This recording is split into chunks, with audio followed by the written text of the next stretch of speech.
have the most amazing love relationship with them when you get to heaven. You will not want to be married to your spouse anymore. It isn't that you don't care about them, but now you've come face to face with the ones who love you more than anybody who will ever exist. You will still be best friends when you get to heaven. You won't say, won't be like you're a bunch of robots up there and you don't know anything or remember anything. You'll know who your family are. You'll be living right near them. You do all kinds of things together. But the ones you want to be with the most is still going to be the Father, the Son, and the Holy Spirit is everywhere. He's inside you, on you, in your home, in the walls of your home. You walk on him. Everywhere you go in heaven, He's there, and He will talk to you nonstop. Let me warn you. Excuse me. Need some more water on you.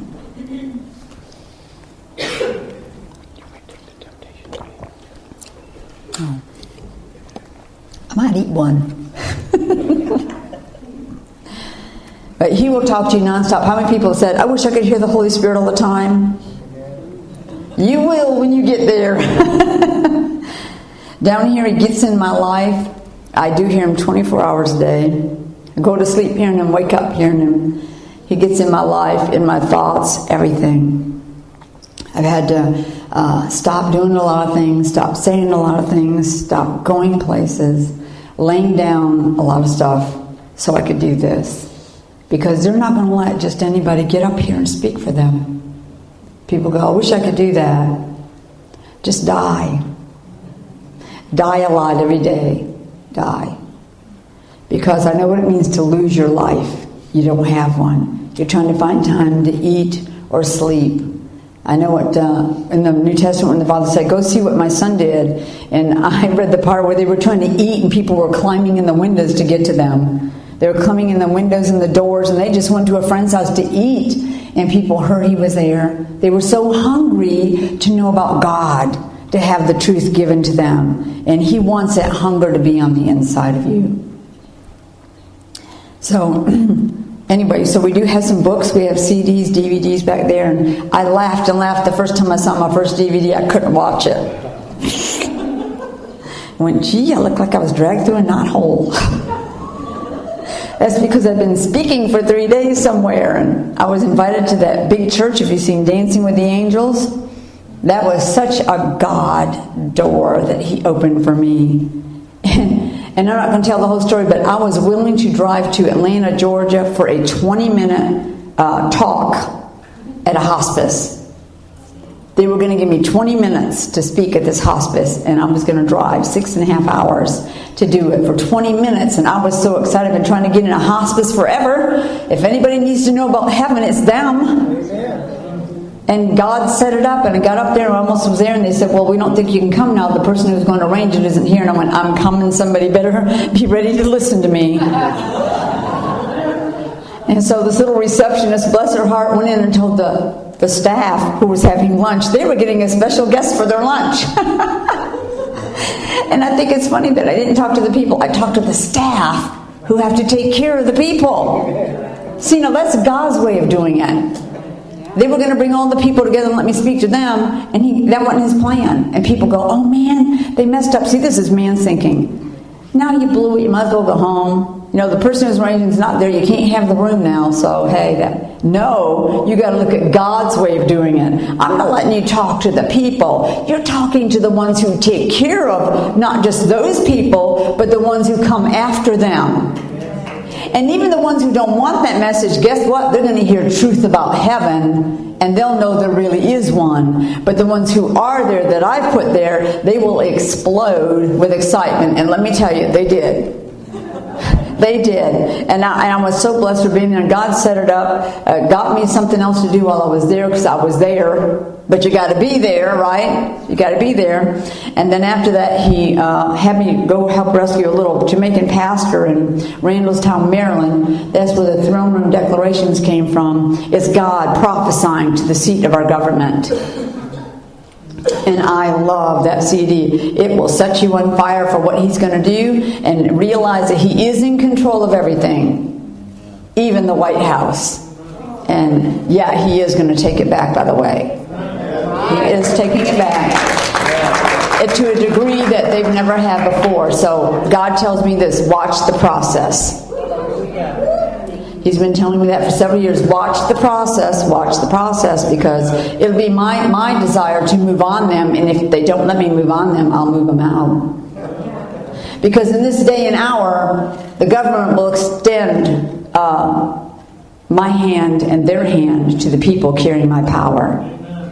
So just wait and see what happens. I'm excited.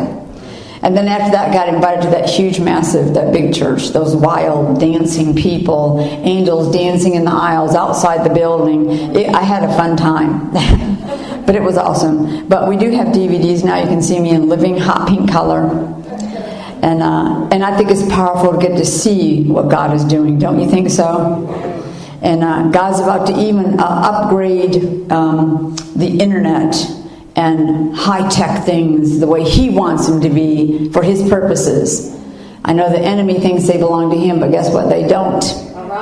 Nothing belongs to Him. It is all God's, and He will use it mightily in these last days. Literally, a lot of people will be doing the live streaming and speaking, and angels will appear in people's homes and bring body parts, and they'll see them bringing them. I mean, a lot of miraculous things will happen when the power of God really starts being released. But right now, He's training His people how to be ready for that. So you're going to hear some amazing things. And so I'm just going to tell you, we have stuff back there. Sometimes we run specials and things. We do have a website, revealingheaven.com. I didn't pick the title of the book. That was the Holy Spirit's job. And people kind of freak out. It says, forward by scribe angels. Well, I did it first too. Because I didn't know they were going to give me the forward. He was going to make sure this book was so different that people would be actually intrigued to look at it. We've had so many New Age people get saved from looking at this, just from looking at the cover and wanting it, because it looks different. There's a strange wing with eyeballs in it, you know, and there's me, which was, that photo was touched up. I'm just going to tell the truth right now. Because, you know, adults are normally polite, but little kids will tell the truth. And after the meetings, these little kids, I'm talking about 5 or 6 year old, will be fascinated with the meetings. We used to have them sit on the front row or up front, and let me tell you what, they said they'll last 15 minutes. 2 hours later, they were on the edge of their seat, hearing about heaven. And they're never the same, again, because people can't tell them there's no God. And it's too late to tell them that heaven's not going to be fun. They already heard it. And so this book is really different. I look different. He told me to use my nickname for the author's name. And then he said, and you're going to have forward by scribe angels on the book. I went, okay. He goes, they're going to deliver a message from me about what I'm about to do in these last days. And he said, I purposely am sending it through them because I want it to say scribe angels. Some people think that's a band. It's not a band, but that's a pretty nice name, isn't it? Yeah. You can have it if you want it. You can take that name if you want it. And scribe angels are very unique angels. They come to record or deliver. That's what they do. They record your words, take them back to the Father. They bring recorded words and bring them and deliver them down here. They actually had scribes in the Old Testament because a lot of people couldn't write, and the kings or the royalty people would have people who would take their messages and then go deliver those messages. That's pretty much what scribe angels do. Now they have courier angels, which are different from scribe angels. Courier angels actually bring something like the body parts, and they walk through you. They have them, and they walk through you, and then they're gone. I've seen them bring, when people had great healings in the services, I've seen them come down from heaven and bring them and put them in the people and then walk back out the other side. They walk right through you. Isn't that awesome? Heaven walked through you. And so today, this morning, because I have an extra meeting, I do want to have some question and answer time. If you all have any questions and answers, do we have a microphone do I let them talk into this? You want to come up here and just ask a question? And I know people go, well, I don't know. Trust me, what's going to happen is people are going to start asking them, and then you will think of about 50. Because you realize I'm not going to give just a little yes and no answer. And when you start getting captivated by the answers, you're going to want to ask them. You need to come up here and ask it so we can get it on there. I asked this question last night. You guys probably know what I'm going to ask about. I wanted to know what it's like to play drums in heaven. What the drummers were like in heaven. Okay.